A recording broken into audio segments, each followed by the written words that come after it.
Hello friends, welcome to Babbar sir classes.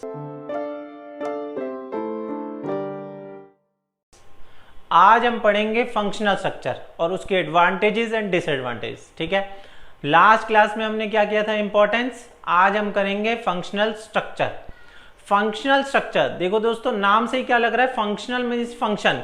Function कौन से होते हैं एक ऑर्गेनाइजेशन के, लाइक प्रोडक्शन, मार्केटिंग, सेल। एक कंपनी जो फंक्शन परफॉर्म करती है उसको कहते हैं फंक्शनल। और स्ट्रक्चर मीन्स कंपनी का स्ट्रक्चर बना देना, मतलब उसमें डिपार्टमेंट्स क्रिएट कर देना according to the function perform. Functional structure में डिपार्टमेंट्स क्रिएट होते हैं according to the functions perform. तो इसमें क्या आता है, हम क्या करते हैं, grouping of jobs of similar nature. Production से रिलेटेड जितने भी काम है उन सबको ग्रुप कर लिया, तो grouping of jobs of similar nature under functional. Functional means function के accordingly, grouping of jobs of similar nature under functional, grouping of jobs of similar nature under functional and organizing these major function in major function को एक separate department बनाए थे। सबसे पहले हमने क्या किया, प्रोडक्शन से रिलेटेड जितने भी काम है उन सबको ग्रुप कर लिया, मार्केटिंग से रिलेटेड जितने भी काम है उन सबको ग्रुप कर लिया, फिर सबको एक सेपरेट डिपार्टमेंट बना दिया। तो grouping of jobs of similar nature, दोस्तों साथ साथ में बोलना है तभी याद होगा। Grouping of jobs of similar nature under functional and organizing these major function as separate department and organizing these major function as separate department create functional structure। इससे क्या आता है functional structure, grouping of jobs of similar nature under functional and organizing these major functions as separate department and organizing these major function as separate department create functional structure। अगर नहीं याद हो रहा हो तो आप लोग लिख सकते हो कि departments are created on the basis of function perform. Departments are created on the basis of function perform, जिसको लर्न नहीं हो रहा। ठीक है, अब हम करते हैं इसकी एडवांटेजेस, फंक्शनल स्ट्रक्चर की एडवांटेजेस। दोस्तों फंक्शनल स्ट्रक्चर की एडवांटेजेस, एडवांटेज क्या होती है, टॉपिक, TOPIC। फंक्शनल स्ट्रक्चर की एडवांटेज क्या है दोस्तों, टॉपिक, TOPIC। क्या है, टॉपिक, TOPIC। तो टी से दोस्तों, टी से हमारा क्या आता है, टी से क्या आता है, ट्रेनिंग ऑफ एम्प्लॉइज। टी से क्या आता है, ट्रेनिंग ऑफ एम्प्लॉइज। देखो अब क्या है कि एक ऑर्गेनाइजेशन में जो डिपार्टमेंट बनाया है फंक्शन के अकॉर्डिंगली, अब प्रोडक्शन में खाली प्रोडक्शन का काम होगा, जब प्रोडक्शन का ही सारा काम होगा तो उनको ट्रेनिंग देना ईजियर हो जाएगा। Training of employees becomes easier. क्यों, क्योंकि स्पेसिफिक फंक्शन हम जो है परफॉर्म कर रहे हैं एक डिपार्टमेंट में। It makes training of employees easier as the focus is only on limited range of skill। क्योंकि हम खाली मान लो प्रोडक्शन मार्केटिंग, अब आपकी क्लास में जो है मान के चलो कि आपको जो है बिजनेस स्टडीज और इकोनॉमिक्स दोनों एक साथ बच्चे बिठा के, अब एक और जो है एक साइंस साइड के भी बिठा दिए, तो अब आपको जो भी सब्जेक्ट पढ़ाएंगे उनको पढ़ना पड़ेगा, उनको जो सब्जेक्ट पढ़ाएंगे आपको पढ़ना पड़ेगा, बट यूज तो कोई है नहीं, तो इसलिए जो है पढ़ाना थोड़ा मुश्किल हो जाएगा। लेकिन जब आपकी क्लासेस अलग अलग कर दी तो फिर पढ़ाना ईजी हो जाएगा। ऐसी ट्रेनिंग देना ईजी हो जाता है जब लिमिटेड रेंज ऑफ स्किल के ऊपर हम फोकस करते हैं। फर्स्ट इस टी से training of employees. Training of employees हमारा इजियर हो जाता है, क्यों हो जाता है, because limited range of skill के ऊपर फोकस करते हैं। ठीक है, सेकंड आता है ओ से क्या आता है, ऑक्यूपेशनल स्पेशलाइजेशन। ऑक्यूपेशनल स्पेशलाइजेशन, इसमें क्या है कि जैसे प्रोडक्शन में खाली प्रोडक्शन का काम होगा, जब प्रोडक्शन का काम करता रहेगा उसमें क्या आएगी, स्पेशलाइजेशन। तो ओ से ऑक्यूपेशनल मतलब अपने ऑक्यूपेशन में स्पेशलाइजेशन आना। जैसे प्रोडक्शन का काम कर रहा है तो प्रोडक्शन में स्पेशलाइजेशन आना, मार्केटिंग कर रहा है तो मार्केटिंग में। तो a functional structure leads to occupational specialisation. क्यों, since emphasis is placed on specific function. क्योंकि जो एम्फेसिस होता है, जो फोकस होता है, वो एक स्पेसिफिक फंक्शन के ऊपर होता है। फर्स्ट पॉइंट क्या था हमारा, टी से training of employees.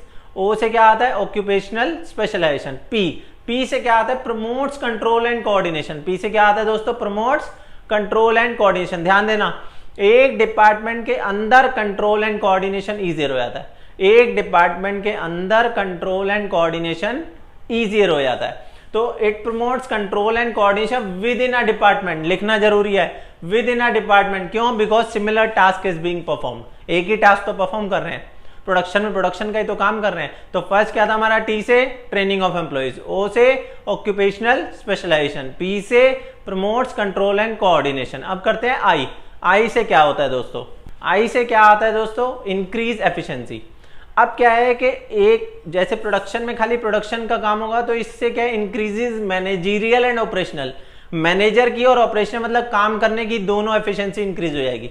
Increase efficiency, कौन सी एफिशिएंसी इंक्रीज होती है? मैनेजरियल एंड ऑपरेशनल, मैनेजर की और ऑपरेशनल की एफिशिएंसी इंक्रीज हो जाएगी। It helps in increasing managerial and operational efficiency, जिससे क्या है प्रॉफिट इंक्रीज हो जाएंगे। फर्स्ट क्या था टी से? Training of employees. टी से हम क्या कर रहे हैं? Advantages of functional structure. Advantage of functional structure is topic. क्या है? टॉपिक।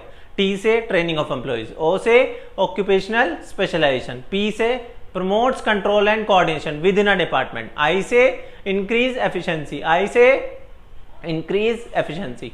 सी से, लास्ट सी से क्या आता है? Cost reduction that is reduces cost.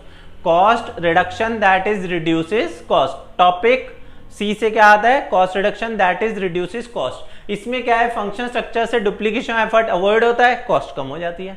Duplication of effort नहीं होगा, एक काम दो बार ही नहीं होगा, वेस्ट ऑफ रिसोर्सेज कम हो जाएगी, तो कॉस्ट अपने आप कम हो जाएगी। फर्स्ट क्या था? टी से ट्रेनिंग ऑफ एम्प्लॉइज। ओ से ऑक्यूपेशनल स्पेशलाइजेशन। पी से promotes control and coordination. I से इंक्रीज एफिशिएंसी और सी से cost reduction that is reduces cost. दोस्तों अब हम करेंगे इसकी डिसएडवांटेज। ध्यान देना, disadvantage of functional structure. Disadvantage of functional structure, disadvantage क्या होती है दोस्तों? Clip CLIP। सी से क्या आता है? Conflict of interest. दो डिपार्टमेंट के इंटरेस्ट अलग अलग होते हैं, दोनों में कॉन्फ्लिक्ट हो जाता है। जैसे प्रोडक्शन वाला कहेगा मैं प्रोडक्शन ज्यादा करूंगा, मार्केटिंग वाला अपने डिपार्टमेंट में फोकस करेगा, तो इससे क्या होगा? दोनों में कॉन्फ्लिक्ट हो जाएगा। तो first is conflict of interest. C से क्या आता है? Conflict of interest. हम क्या कर रहे हैं? Disadvantage of functional structure. तो सी से क्या आता है? Conflict of interest. एल से क्या आता है? Less emphasis on overall objective. भाई प्रोडक्शन वाला डिपार्टमेंट जो है वो प्रोडक्शन के ऊपर फोकस तो कर लेगा, लेकिन पूरी ऑर्गेनाइजेशन ऑब्जेक्टिव को इग्नोर कर जाएगा। वो कहेगा पूरी ऑर्गेनाइजेशन का आपका ऑब्जेक्टिव क्या है मुझे नहीं पता, मुझे अपने डिपार्टमेंट के ऊपर फोकस करना है। तो इससे क्या होगा? इससे क्या? Less emphasis on overall objective. अब ओवरऑल ऑब्जेक्टिव के ऊपर फोकस कम करेगा। A functional structure places less emphasis on overall enterprise objective than the objective pursued by a functional head. Functional head means उसके डिपार्टमेंट का जो सा ऑब्जेक्टिव है वो अपने डिपार्टमेंट के ऑब्जेक्टिव को अचीव करेगा, ऑर्गेनाइजेशन ऑब्जेक्टिव को इग्नोर कर देगा। Such practices may lead to functional impasse wherein the importance of a particular function may be overemphasized, कि एक डिपार्टमेंट को खाली फोकस करता है और ऑर्गेनाइजेशन ऑब्जेक्टिव को इग्नोर कर देता है। सी से हमारा क्या था? Conflict of interest. एल से क्या है? Less emphasis on overall objective. I से क्या आता है दोस्तों? इनफ्लेक्सिबिलिटी। क्या आता है? इनफ्लेक्सिबिलिटी। अब इनफ्लेक्सिबिलिटी किस चीज में होती है? In their skill and knowledge.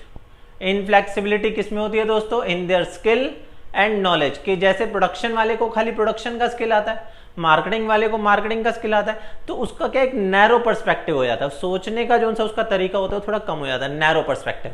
तो इसलिए क्या है कि इट में lead to inflexibility as people with same skill and knowledge में develop a narrow perspective and difficulty in appreciating any other point of view. वो किसी और पॉइंट ऑफ व्यू से किसी को अप्रिशिएट कर ही नहीं पाता। तो inflexibility in their skill and knowledge. Inflexibility in their skill and knowledge. और लास्ट हमारा क्या आता है? पी से क्या आता है हमारा? Problem in coordination. Problem in coordination. अभी हमने एडवांटेज में क्या पढ़ा था ना? Promotes control and coordination. वो था एक डिपार्टमेंट के अंदर। इसमें प्रॉब्लम इन कोऑर्डिनेशन है, दो डिपार्टमेंट के अंदर कोऑर्डिनेशन में प्रॉब्लम आती है। एक डिपार्टमेंट के अंदर तो कोऑर्डिनेशन अच्छा हो जाता है, लेकिन दो डिपार्टमेंट के अंदर जो कोऑर्डिनेशन होता है उसमें प्रॉब्लम आती है। तो इट में lead to problem in coordination as information has to be exchange. Information exchange होनी है, जिसकी वजह से क्या होता है? कम्युनिकेशन में प्रॉब्लम आती है। तो प्रॉब्लम इन कोऑर्डिनेशन, कोऑर्डिनेशन में भी प्रॉब्लम आती है। तो हमारे disadvantage of functional structure is clip. C से कॉन्फ्लिक्ट ऑफ इंटरेस्ट। सी से कॉन्फ्लिक्ट ऑफ इंटरेस्ट। एल से less emphasis on overall objective. I से इनफ्लेक्सिबिलिटी। पी से प्रॉब्लम इन कोऑर्डिनेशन। ठीक है दोस्तों, एडवांटेजेस हमने क्या की थी फंक्शनल स्ट्रक्चर की? टॉपिक। टी से ट्रेनिंग ऑफ एम्प्लॉइज। ओ से ऑक्यूपेशनल स्पेशलाइजेशन। पी से promotes control and coordination. I से इंक्रीज एफिशिएंसी और सी से cost reduction that is reduces cost. बेटा साथ साथ में बोलोगे तो सब लर्न हो जाएगा। ठीक है, अब डिसएडवांटेज क्या होते हैं? क्लिप। सी से क्या है? Conflict of interest. सी से क्या है? Conflict of interest. एल से क्या आता है? Less emphasis on overall objective. Less emphasis on overall objective. I से क्या आता है? इनफ्लेक्सिबिलिटी। और लास्ट पी से क्या आता है? Problem in coordination. तो दोस्तों आज हमने किया फंक्शनल स्ट्रक्चर, नेक्स्ट क्लास में हम देखेंगे डिविजनल स्ट्रक्चर।